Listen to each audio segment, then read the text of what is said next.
साथीहरु मेरो हातमा चाहिँ एउटा मल्टिमिटर हामीले बुझ्नेछौं यसको बेसिक जानकारी र मल्टिमिटर के हो यसको के युज छ अनि हामीले कहाँनिर यसको प्रयोग गर्न सक्छौं जस्तै कि साथीहरुलाई जानकारी होला मल्टिमिटर भनेको एउटा इलेक्ट्रोनिक बहाव इलेक्ट्रिक क्षमतालाई चेक गर्ने एउटा यन्त्र हो योबाट हामीले चाहिँ आफ्नो घरमा रहेको लाइट ब्याट्री डीसी एसी सबै चीजहरुलाई चाहिँ हामीले चेक गर्न सक्छौं यहाँनिर म तपाईहरुलाई बेसिक जानकारी मात्रै दिनेछु किन भन्दाखेरि एडभान्समा जानकारी चाहनुहुन्छ भने हजुरहरुले कमेन्ट गर्नुपर्ने हुन्छ त्यो चाहिँ कुनै कम्पोनेन्ट या इन्टरनल कुनै सर्किटको बारेमा हामीले चेक गर्न छ भने मात्रै काम आउँछ नर्मली हामीले बेसिक सिक्यो भने चाहिँ आफ्नो घरको लाइट ब्याट्री भोल्टेज कता फैलिरहेको छ या भोल्टेजले ओभर भोल्टेज छ लो भोल्टेज छ किन काम गरेको छैन यो सब चीज चाहिँ हामीले बेसिकबाट जान्न सक्छौं भने चाहिँ तपाईको कुनै घरमा भएको सिस्टममा चाहिँ करेन्ट आइरहेको छ अर्थ हानिरहेको छ झट्का हान्छ भने त्यो सब चीज पनि हामीले यो यन्त्रबाट अवश्य पनि चेक गर्न सक्छौं र यहाँनिर म तपाईहरुलाई मेरो मल्टिमिटर अन गरेर देखाइरहेको छु यहाँनिर पक्कै पनि मल्टिमिटर ब्याट्री हुनुपर्छ फर्स्ट टाइम मैले मल्टिमिटर किनेपछि चाहिँ खोलेको छु चेक पनि गरेको छैन ब्याट्री छ या छैन एकदमै नयाँ डब्बा र मेरो क्यामेरा लागेको छ आउटो फोकसमा र अवश्य पनि ध्यानसँग हेर्नु होला साथीहरु यहाँनिर यो डीसी सेक्सन रहेको छ अनि यतातिर एसी सेक्सन रहेको छ यहाँनिर एम्पियरको सेक्सन रहेको छ यहाँ सेक्सनमा सबै चीजहरु बाँटिएको छ आशा गर्छु तपाईहरुले चाहिँ एकदम ध्यानसँग हेर्नु होला बुझ्नु सक्नुहुनेछ बेसिक तरिका र म सबभन्दा पहिला कुरा गर्छु डीसी बाट यो एउटा डीसी सेक्सन छ 200 एम अनि 2000 एम अनि 20 भोल्ट अनि 200 भोल्ट 1000 भोल्ट यसरी हामीले बुझ्न सक्छौं यहाँनिर हामीले के हुन्छ भन्दाखेरि चाहिँ 1000 भोल्ट 200 भोल्ट हाम्रो एकदमै कम युज हुन्छ किन भन्दाखेरि त्यति हेभी डीसी भोल्ट हाम्रो घरहरुमा प्रयोग गरिएको हुँदैन त्यसपछि हाम्रो खास गरेर युज हुन्छ 20 भोल्ट भनेपछि चाहिँ तपाईले अब 20 भोल्टको तपाईको घरमा के छ मेरो ख्यालमा 20 भोल्ट सबभन्दा उपयोगी हो 20 भोल्ट भन्दा मुनिको तपाईको घरमा रहेको सबै सिस्टम चेक गर्नलाई हामीले 20 भोल्ट लाई सेलेक्ट गर्नुपर्ने हुन्छ त्यो भन्दा मुनिको सबै चीज चेक गर्न सक्नुहुन्छ 20 भोल्ट भन्दा माथिको कुनै प्लस छ घरमा तपाईको कुनै हुन सक्छ कम्प्युटर अड्याप्टर हुन्छ कोही ल्यापटप अड्याप्टर हुन्छ अलि 37 40 भोल्ट छ भने तपाईले 200 भोल्टमा सेलेक्ट गर्नुपर्ने हुन्छ र अनयुज्ड ट्याबमा हमेशा यसलाई अफ राख्नुस् त्यसपछि राइट साइडमा 1 स्टेप अगाडि बढ्दाखेरि हामीले पाउँछौं भी यो पनि भोल्टेजको बारेमा 750 भोल्ट अनि 200 भोल्ट यहाँनिर साथीहरु यो हुन्छ एउटा एसी भोल्ट जो डाइरेक्ट लाइट हाम्रो घरमा आइराको हुन्छ जो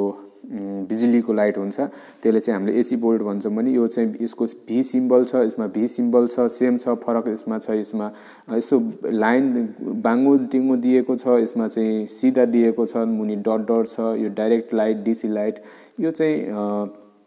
हाम्रो रिसाइकल लाइट हो यसमा चाहिँ तलमाथि यस्तो किसिमले तलमाथि गरेर चाहिँ बहाव हुन्छ लाइटको अनि मुनि हुँदाखेरि 0 माथि हुँदाखेरि 1 हुन्छ भन्नुको मतलब तपाईको साइकलको चक्कालाई घुमाएको जस्तै साइकलको चक्का घुमाएको जस्तै साइकलको एउटा साइड माथि जाँदाखेरि लाइट आउँछ मुनि जाँदाखेरि आन्न त्यति बुझ्न सक्नुहुन्छ यहाँनिर हामीले एसी सेक्सनमा आएपछि 750 भोल्ट सिलेक्ट गरेर चेक गर्छ भने चाहिँ हाम्रो 240 भोल्ट भन्दा माथि 220 भोल्ट भन्दा माथि हाम्रो करेन्ट छ भने हामीले चाहिँ 750 भोल्टलाई सिलेक्ट गर्नुपर्ने हुन्छ नर्मल हाम्रो घरहरुमा हुने लाइट 200 देखि 200 भोल्टको हुन्छ त्यसको लागि चाहिँ हामीले 200 भोल्टमा सिलेक्ट गरेर हामीले लाइट चेक गर्नुपर्ने हुन्छ बाइ चान्स 440 भोल्टको सप्लाई छ या कुनै फ्याक्ट्री चेक गर्दै हुनुहुन्छ या ठुलठुला प्रोजेक्टहरुमा लागेको सिस्टमले चेक गर्दै हुनुहुन्छ भने 750 भोल्टलाई सिलेक्ट गर्नुपर्ने हुन्छ त्यसपछि एम्पियरको सेक्सन आउँछ एम्पियर पनि एउटा लाइटकै सेक्सन हो यसमा चाहिँ तपाईको जो वस्तु हुन्छ त्यो कति एम्पियर कन्ज्युम गर्छ कति एम्पियरको हो अनि एम्पियर तपाईलाई थाहा छ भने चाहिँ एम्पियरको सेक्सनबाट पनि चेक गर्न सक्नुहुन्छ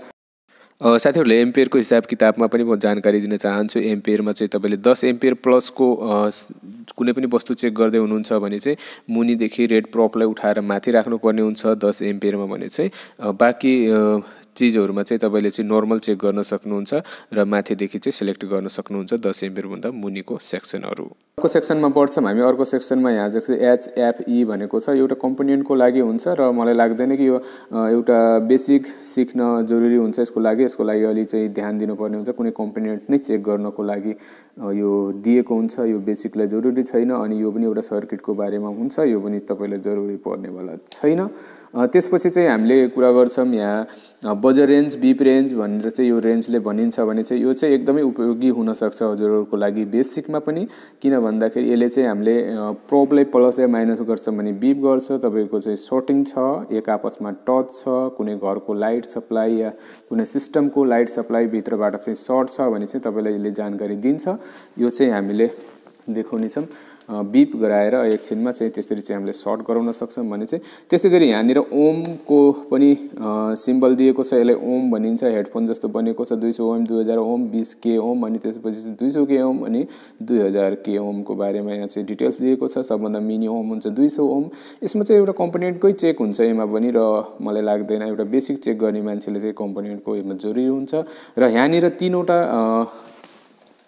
तीनवटा प्वाल देख्न सक्नुहुन्छ। यसले चाहिँ प्रोब भनिन्छ अनि हामीसँग दुईवटा मात्रै प्रोब रहेको छ र प्रोब मात्रै दुईवटा नै हुन्छ एउटा मल्टिमिटरसँग, किन भन्दाखेरि एउटा माइनस हुन्छ एउटा प्लस हुन्छ। र साथीहरूले जानकारी होला, रेड भनेको चाहिँ हमेसा प्लसको लागि हुन्छ, ब्ल्याक भनेको माइनसको लागि हुन्छ। र यो तीनवटा प्वाल दुईवटा कसरी लाउने तपाईँको यो कन्फ्युजन छ भने चाहिँ पहिला कुरा जो COM लेखेको देख्नुहुन्छ यो चाहिँ हमेसा ब्ल्याकको ठाउँ हुन्छ, यसले चाहिँ हमेसा ब्ल्याक प्रोब इन्सर्ट गर्नुस् यसमा। त्यसपछि सेकेन्ड हुन्छ